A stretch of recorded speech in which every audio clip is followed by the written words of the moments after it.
Di negara-negara maju, teknologi Long Term Evolution, LTE, sudah bisa dicicipi sejak lama. Sedangkan Indonesia, baru menggelarnya di tahun 2014, itu pun ketersediaannya belum meluas. Meski demikian, adanya jaringan generasi keempat ini memunculkan harapan koneksi internet lebih cepat. Terlepas dari itu, kita patut bangga karena di balik teknologi 4G LTE, penemunya orang Indonesia, adalah Dr. Eng Khoirul Anwar, penemu sekaligus pemilik paten teknologi 4G berbasis OFDM, Orthogonal Frequency Division Multiplexing. Kelahiran Kediri 1978 ini menciptakan sebuah teknologi transmitter yang saat ini lebih dikenal dunia dengan sebutan teknologi 4G. Teknologi broadband ini menjadi standar internasional itu, baik untuk sistem terestrial, di bumi, maupun satelit, di luar angkasa. Ingin jadi the next Einstein. Sejak kecil, Khoirul punya minat tinggi terhadap sains.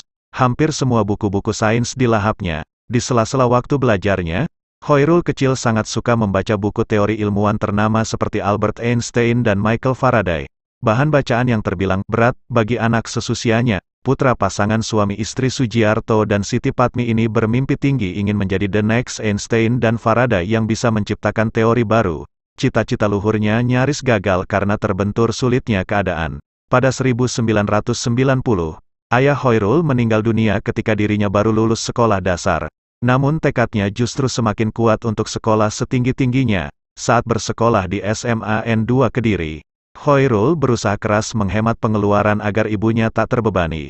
Dia sempat jatuh sakit karena terlalu irit makan. Prestasinya di sekolah pun menurun. Namun semua jerih payah itu terbayar ketika pada akhirnya dia lulus Teknik Elektro, Telekomunikasi, dari Institut Teknologi Bandung, ITB. Dia lulus pada 2000 sebagai salah satu wisudawan terbaik. Setelahnya, Khoirul berjuang memperoleh beasiswa magister yang ditawarkan Panasonic Jepang. Dia memang memperoleh beasiswa tersebut. Sayangnya tak lolos seleksi universitas yang diinginkannya di Tokyo. Dia juga gagal dalam ujian bahasa Jepang. Saya bertekad agar jangan sampai dipulangkan karena gagal.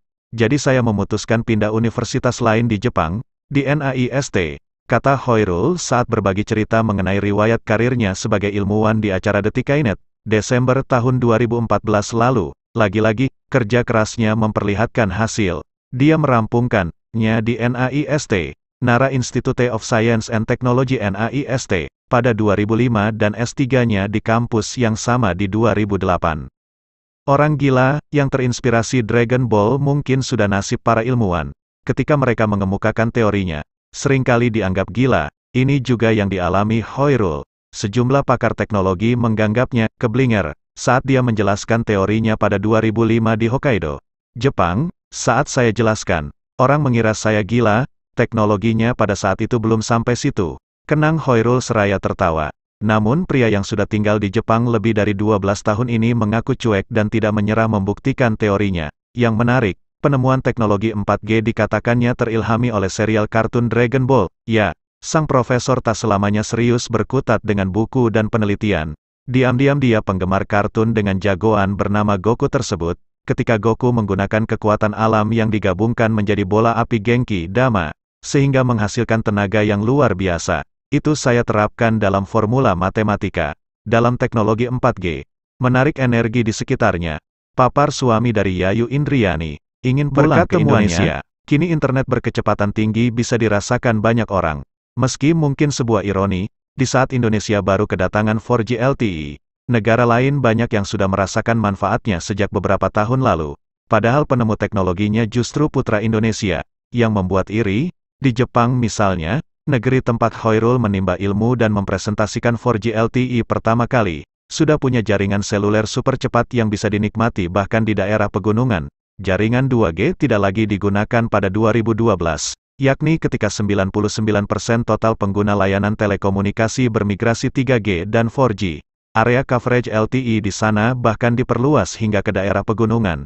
Para penggunanya bisa menikmati 3G dan 4G ketika mereka berada di Gunung Fujiyama sekalipun. Cerita Khoirul, meski berprestasi di Jepang, Khoirul menyimpan keinginan untuk kembali ke Indonesia. Semangat belajarnya yang tak pernah mati membuatnya terus mengasah kemampuan.